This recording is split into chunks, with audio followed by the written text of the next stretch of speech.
ஆண்டவர் உங்களுடைய தேவைகளை சந்திக்கும் பொழுது அவருடைய தேவைகளை சந்திக்கிறார். உங்களுக்கு புரியுதுங்களா? When God is providing you, it means he is providing himself. இங்க வாசிங்க ஆதியாகமம் 22:8. அதற்கு ஆபிரகாம், என் மகனே, தேவன் தமக்கு தகனபலிக்கான ஆட்டுக்குட்டியை பார்த்து கொள்வார் என்றான். தேவன் தமக்கு, ஓகே, யாருக்கு? அவருக்கு, அவர் ஆட்டுக்குட்டிய பார்த்து கொள்வார். இந்த வசனத்துல நிறைய அர்த்தங்கள் இருக்குது. இதுல இங்க ஒரு ரகசியங்கள் மறைஞ்சிட்டு இருக்குது. என்ன எழுதப்பட்டிருக்குது? ஆண்டவர் அவருக்கு ஆட்டுக்குட்டியை, யார் அந்த ஆட்டுக்குட்டி? இயேசு. பாருங்க, ஆபிரகாம் அங்க சொல்லும் பொழுது without realizing he is also prophesying about the future. அவன் அவன் அறியாமல் என்ன பண்ண தீர்க்க தரிசனமா எதிர்காலத்தை குறித்து பேசுகிறான். அவன் என்ன சொல்றானா, கர்த்தர் அவருக்குன்னு ஆட்டுக்குட்டிய பார்த்து கொள்வார். அப்படின்னா இன்னொரு வார்த்தை, ஆயத்தப்படுத்தி வைத்திருக்கார். யார் ஆயத்தப்படுத்தி? குமாரனை ஆயத்தப்படுத்தி வைத்திருக்கிறார். The son is already there. அதான் இயேசு சொல்றாரு யோவான் 8:58 before Abraham I am. ஆபிரகாமுக்கு முன்பாகவே நான் இருக்கிறேன் என்றார். சோ தெளிவா இந்த காரியங்களை புரிஞ்சுக்கணும். ஓகே, இந்த வசனத்துல நிறைய காரியங்கள் மறைஞ்சிட்டு இருக்குது. ஓகே, நம்ம அவுட் ஆஃப் திஸ் டாபிக் வெளியே பார்த்தோமா நிறைய மறைஞ்சிட்டு இருக்குது. ஆனா உள்ளுக்கு பார்க்கும் பொழுது ஆபிரகாம் சொல்றான், நான் தேவனுக்கு தானே பலி செலுத்த போகிறேன், அவருக்கு பலி செலுத்த வேண்டியதை அவரே பார்த்துக் கொள்வார். ஏன் அப்படி சொல்றேன்னு பாத்தீங்கன்னா, பலிகள் அப்படின்னு சொல்லும் பொழுது பலிகள் எதுக்கு செலுத்துறாங்கன்னா கர்த்தரை மகிமைப்படுத்துறதுக்காக. அப்ப தேவனுடைய பலிபீடத்துல வைத்து அதை பலி செலுத்தும் பொழுது அது கர்த்தரை மகிமைப்படுத்தும். இன்னைக்கு பலிபீடம் அப்படி சொல்லும் பொழுது when we call it as an altar, அது ரெண்டு காரியத்தை குறிக்குது. முதலாவது பாத்தீங்கன்னா உங்களுடைய இருதயம் கர்த்தருக்கு என்னவா இருக்குது? பலிபீடமாக இருக்குது. You are the temple of God, your heart is the altar of God. நீங்க தேவனுடைய ஆலயமா இருக்கிறீங்க. இந்த ஆலயத்திற்குள்ள ஒரு பலிபீடம் இருக்கும் பார்த்திருக்கீங்களா? அதுதான் உங்களுடைய இருதயம். அது கர்த்தருக்காக இருந்து கொண்டே இருக்கணும். ரெண்டாவது பாத்தீங்கன்னா உங்களோட வாழ்க்கை, நீங்க வாழ்ற இந்த வாழ்க்கை கர்த்தருக்கு ஒரு பலிபீடமாய் காணப்படுது. Your life is an altar, for the Lord. Hallelujah. அப்ப நீங்க இந்த வாழ்க்கையின் மேல நீங்க வாழ்ற நீங்க என்னவா இருக்கிறீங்கன்னா ஜீவ பலியாக இருக்கிறீங்க. என்னவா இருக்கிறீங்க? ஜீவ பலியாக இருக்கிறீங்க. அதான் ரோமர் 12:2 எழுதப்பட்டிருக்குது, we are the living sacrifice. இந்த வாழ்க்கையில வாழ்ற நம்ம ஜீவ பலியாக இருக்கிறோம். அப்ப நோட் பண்ணுங்க, நம்ம இருதயமும் கர்த்தருக்கு பலிபீடம், நம்மளோட வாழ்க்கையும் கர்த்தருக்கு பலிபீடம்னா நம்மளோட வாழ்க்கையில தேவைகளை கர்த்தர் சந்திக்கும் பொழுது பலிபீடம் யாருக்கு இருக்குது? யாருக்கு உருவாக்கப்படுது? ஆண்டவருக்காக உருவாக்கப்பட்டிருக்குது. அதன் மேல வாழ்ற நம்ம ஜீவ பலியா இருக்கிறோம்னா பலிபீடம் யாருக்காக? ஆண்டவருக்காக. அப்ப நம்ம வாழ்க்கையில கர்த்தர் தேவைகளை நமக்கு சந்திக்கும் பொழுது அவருக்கு சந்திக்கிறார் என்ற அர்த்தம். So when God provides you, he is actually providing himself. அப்ப நம்ம இன்னைக்கு எப்படி ஜெபிக்கிறோம்னா, யெகோவா ஈரே என் தேவையெல்லாம் சந்திப்பார். தப்பா சொல்றோம். அவருடைய தேவையை சந்திப்பார். இப்ப அவருடைய தேவைனா நம்ம அவருடைய தேவைக்குள்ள இருக்கிறோம். ஃபார் எக்ஸாம்பிள் நல்லா பாருங்க, உங்களுக்கு பிள்ளைங்க இருக்கிறாங்க. உங்க பிள்ளைங்க ஸ்கூலுக்கு கிழிஞ்ச சப்பாத்தோட கிழிஞ்ச சட்டையோட போட்டு போனா ஒண்ணு உங்க பிள்ளைங்களுக்காக பரிதாபப்படுவீங்க, ரெண்டாவது உங்களுடைய இமேஜ் கெட்டுரும். ஒண்ணுமே இல்லாத நீயே ஒரு ஸ்டேட்டஸ் எவ்வளவு கவலைப்படுறனா சர்வத்தையும் உருவாக்கினவருக்கு எப்படி இருக்கும்? ஒண்ணுமே இல்ல, வெறும் தூசி குப்பியா இருக்க நம்மளுக்கே ஒரு சின்ன இமேஜ் இருக்குது, சின்ன ஸ்டேட்டஸ் இருக்குதுன்னா வானத்தையும் பூமியும் உருவாக்கின்னு வருவர், சகல விதமான காரியத்தையும் உருவாக்கின்னு வருவர், ஐஸ்வர்யமான தேவன் இவர். இவருடைய பிள்ளைங்க தரித்திரமான வாழ்க்கையை வாழ்ந்தா கர்த்தருக்கு எப்படி மகிமை உண்டாகும்? See, it is your life is just as how you think of it.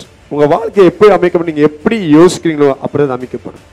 நான் ராஜா விட்டு பிள்ளைனா நீங்க ராஜா பிள்ளை அப்படியே வாழுவீங்க. அப்ப கர்த்தர் உங்களோட வாழ்க்கையில உங்களோட தேவைகளை சந்திக்கும் பொழுது அவர் மகிமைக்காக சந்திக்கிறார். When he provides your needs, when he gives you what all you need in your life, he is actually doing it for the glory of his name. அவர் நாமத்தின் மகிமைக்காக.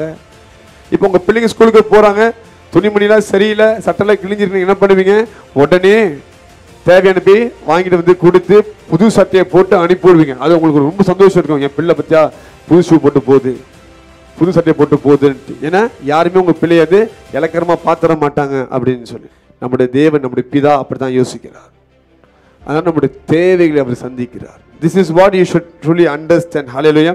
எதெல்லாம் உங்கள் வாழ்க்கையில குறைவா இருக்குதோ அது தேவனுக்கு அவமானமாக எண்ணப்படும். அவருடைய மகிமையை மூடி மறைக்க ஆரம்பிக்கும். அதனால்தான் கர்த்தர் மகிமை வெளிப்படுவதற்காகவே நம்முடைய தேவைகளை அவர் சந்திக்கிறார்.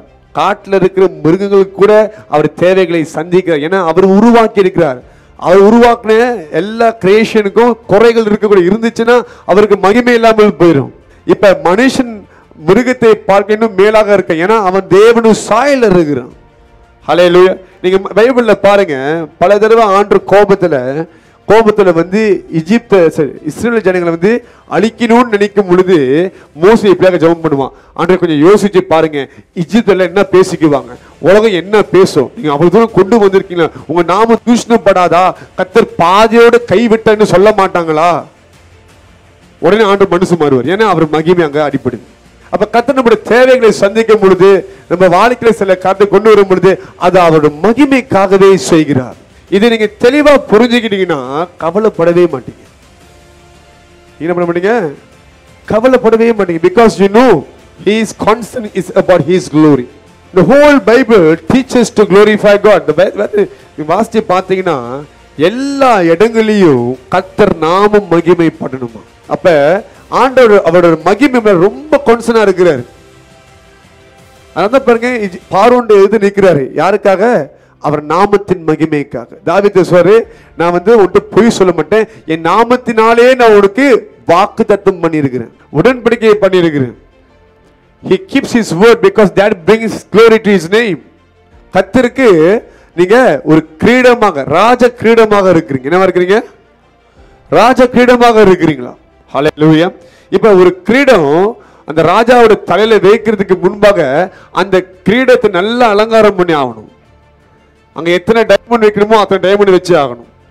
அது பியூர் கோல்ட்ல செய்யப்பட்டிருக்கணும், தங்கத்தினால் செய்யப்பட்டிருக்கணும். பைபிள் எழுதப்பட்டிருக்குது, நீங்க கர்த்தரோட கையில என்னவா இருக்கிறீங்க? அலங்காரமான கிரீடமாக இருக்கிறீங்க.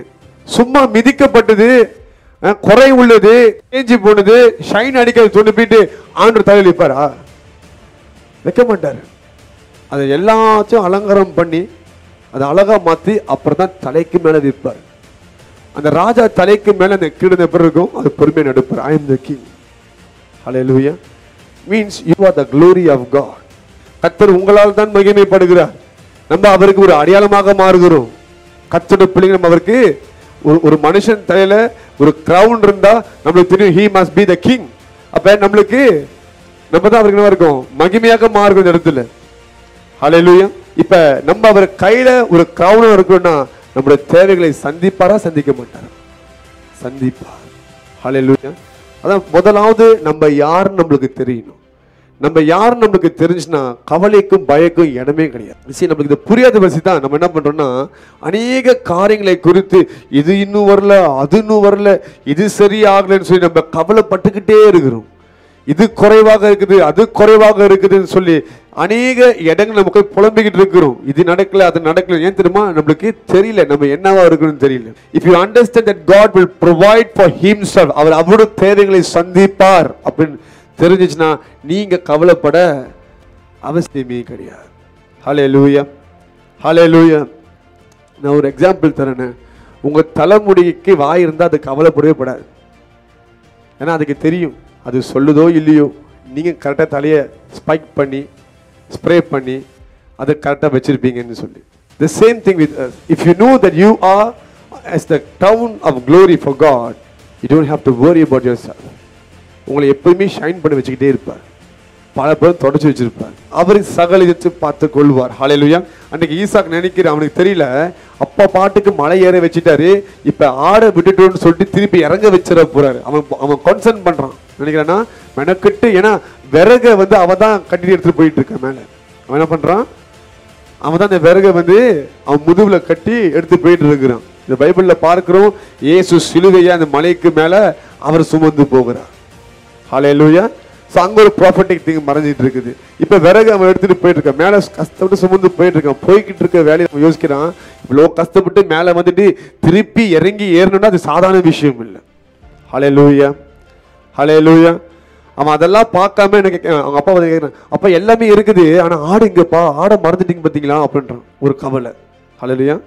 அப்ப என்ன போறாரு, அதை கர்த்தர் பார்த்துக்கிறார். அவருக்கு தேவையானது அவர் சந்திப்பார். நீ பயப்படாத, நம்ம கர்த்தர் சொன்னதை மாத்திரம் செய்யும்.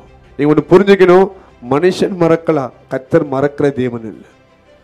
மனுஷன் மறந்துடுவான், மனுஷன் சொன்ன அந்த அந்த வாக்குதான் எல்லாம் மறந்துடுவான். இதை நான் உனக்கு செய்யறேன்னு சில காலம், ஆமாவா நான் அப்படி சொன்னேன்னா அப்படின்னு சொல்லி அவன் கேட்பான். ஆனா கர்த்தர் எப்போதுமே அவர் சொன்னதை நினைவு கூறுகிற தேவனாக இருக்கிறார்.